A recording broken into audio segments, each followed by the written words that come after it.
ធ្វើជាមនុស្សស្រីត្រូវតែស្អាតឆ្លាតប៉កែធ្វើម្ហូបប៉កែកិច្ចការងារផ្ទះប៉កែមកជំនួញហើយសំខាន់ប៉កែធ្វើការទៀតទៅបានប្តីគេនៅជាមួយយើងគេឲ្យតម្លៃយើងគេស្មោះត្រង់យើងខ្ញុំដូចមិនសូវជឿទ្រឹស្ដីនឹងសោះខ្វះអីបងស្រីស្អាតម្ហូបក៏ប៉កែធ្វើ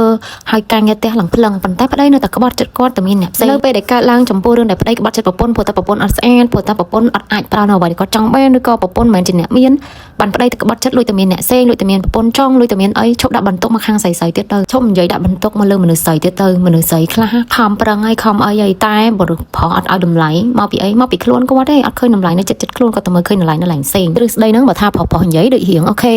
គាត់និយាយហ្នឹងបង្ហាញពីចិត្តរបស់គាត់ប៉ុន្តែបើមនុស្សស្រីថាមនុស្សស្រីដូចគ្នានឹងបានជឿឈឺចាក់ពេលខ្លះបើសិនជាយើងឃើញមនុស្សស្រីណាម្នាក់គាត់បែកបាក់គ្រួសារគាត់ខ្លាចទៅជា single mommy ហើយយើងទៅតេះដៀលគាត់អីហ្នឹងឯងអត់ត្រូវសោះហ្មងអត់ត្រូវសោះហ្មងដឹងតែគាត់ suffer អីគេខ្លះនៃជីវិតរឿងគូមិនដឹងថាគាត់បានទទួលរងនៅផ្លូវចិត្តអីគេខ្លះអញ្ចឹងខ្ញុំគិតថាយើងគួរតែចេះលើកទឹកចិត្តគ្នាខ្ញុំឃើញហើយភាគច្រើនអ្នកចេញទ្រឹស្ដីជាប្រពន្ធតែឆ្លាតស្អាតប៉កែធ្វើគ្រប់យ៉ាងចេះធ្វើម្ហូបគ្រប់យ៉ាងមិនប្តីស្រឡាញ់យើងហ្នឹងបានតែចិត្តប្តីបងប្អូនបាច់ចាំមើលយូរឯង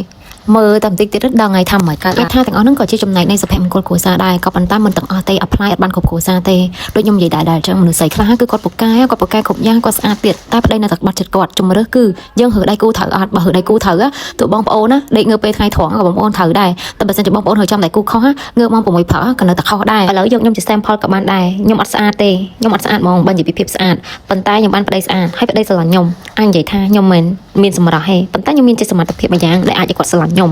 ហើយគាត់នៅក្បែរខ្ញុំមើលឃើញអនាគតខ្ញុំមើលឃើញស្អែកទេអត់ដឹងតែគាត់នៅតែស្រឡាញ់ខ្ញុំអត់ទេតែបើសិនជាថ្ងៃណាដែលគាត់ឈប់ស្រឡាញ់ខ្ញុំគាត់មិនបាច់ចាំទៅលួចមានអ្នកថ្មីគាត់ថាប្រាប់ខ្ញុំត្រង់ថាឥឡូវបងមានអ្នកថ្មីហើយបងលែងស្រឡាញ់ឯងហើយខ្ញុំក៏ព្រមចាប់តាមនឹងនិយាយទៅនេះគឺជាមុនស្នេហ៍របស់ខ្ញុំហ៎ខ្ញុំចង់និយាយថាមិនប្រកាសថាត្រូវតែស្អាតឆ្លាតសលូនតាំងពីក្បាលដល់ចុងជើងហើយប៉កែធ្វើម្ហូបប៉កែមើលកូនប៉កែមើលថែផ្ទះបានប្តីស្រឡាញ់ទេមិនមែនទេតែគេហកក្បត់យើងគឺគេក្បត់តែគេអត់ស្រឡាញ់យើងគឺអត់ហើយខ្ញុំចង់លើកទឹកចិត្តទៅកាន់មនុស្សស្រីថាចេះអ្នកទាំងអស់គ្នាត្រូវតែរឹងមាំហើយមុននឹងអ្នកទាំងអស់គ្នាមានចំណងអាពាហ៍ពិពាហ៍ត្រូវរកភាពខ្លាំងរបស់ខ្លួនឯងឲ្យឃើញសិនត្រូវរកសមត្ថភាពចំណេះជំនាញខ្លួនឯងឲ្យបានឃើញសិន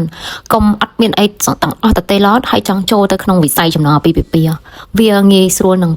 បែកប្រះឆានេះគ្រាន់តែជា idea របស់ខ្ញុំទេតែក្នុងវីដេអូនេះខ្ញុំចង់អរគុណទៅកាន់បងអូនស្រីម្នាក់ដែលគាត់ឆាតមកកំងគាត់លេបការជក់រត់ជាមួយនឹងផ្កាកាឡាបខ្ចប់ concept បែបពោះរៀងសាច់នៅខាងក្រៅពុកគីអរគុណច្រើនមែនតើអូនដែលជួយកំង